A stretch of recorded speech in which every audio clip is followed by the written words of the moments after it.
dipermainkan oleh negara manapun. Maka Bung Karno mengajukan syarat. Dialog pun terjadi antara Bung Karno dan Khrushchev. Saya mau datang ke Moskow dengan satu syarat mutlak yang harus dipenuhi. Tidak boleh tidak, kata Bung Karno. Khrushchev pun balik bertanya, apa syarat yang Paduka Presiden ajukan? Bung Karno menjawab, temukan makam Imam Bukhari. Saya ingin menziarahinya. Tentu saja Khrushchev yang komunis tulen pun sangat bingung. Siapa Imam Bukhari, pikirnya.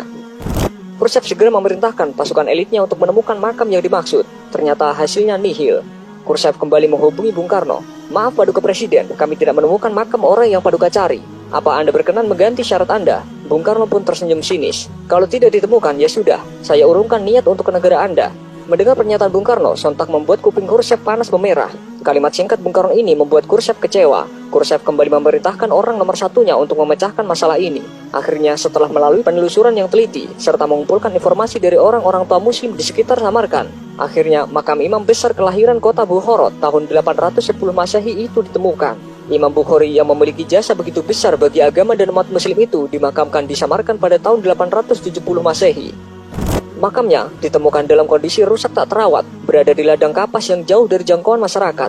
Namun betapa kagetnya Soekarno ketika mendapatkan berita bahwa makam itu dalam kondisi yang tidak layak. Khrushchev pun meminta agar makam itu dibersihkan dan dipugar sebaik mungkin. Selesai renovasi, Khrushchev kembali menghubungi Bung Karno. Intinya, misi pencarian makam Imam Bukhari telah berhasil. Sambil tersenyum, Bung Karno mengatakan, baik, saya akan datang ke negara Anda. Akhirnya, setelah sebulan sejak penemuan dan pemugaran makam tersebut, Soekarno bersedia berkunjung ke Soviet. Dengan naik kereta api, Soekarno tiba di kota Samarkand pada tanggal 12 Juni 1961. Ribuan orang menyambut kehadirannya. Di sepanjang jalan, penduduk menyambutnya dengan meneriakkan nama Indonesia dan Soekarno sambil mengibarkan bendera merah putih. Sehari sebelumnya, puluhan ribu orang juga menyambut kehadiran pemimpin besar revolusi Indonesia ini di kota Tashkent, ibu kota Uzbekistan. Indonesia adalah satu-satunya negara yang hingga kini sangat dihormati oleh penduduk Uzbekistan dan Samarkand khususnya. Sejak Bung Karno tiba pada malam hari, beliau langsung membaca Al-Quran sampai pagi hingga beliau tidak tidur. Saat ditemukan makam dalam kondisi tidak terurus, Soekarno meminta pemerintah Uni Soviet agar segera memperbaikinya. Ia bahkan sempat menawarkan agar makam dipindahkan ke Indonesia apabila Uni Soviet tidak mampu merawat dan menjaga makam tersebut. Dengan emas seberat makam Imam Bukhari akan diberikan sebagai gantinya.